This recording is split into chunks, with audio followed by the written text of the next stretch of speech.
Hey, what's up guys? In this video, I'm going to show you how to set your clock on a Honda Civic.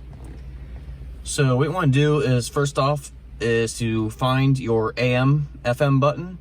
Some models, it'll be AM will have a different button than the FM button.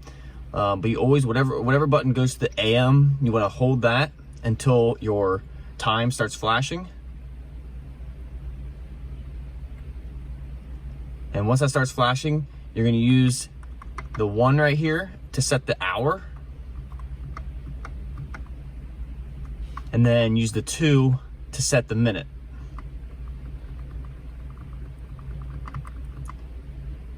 And then once you have the desired time set, you're going to hit the AM button again, and that will set the clock.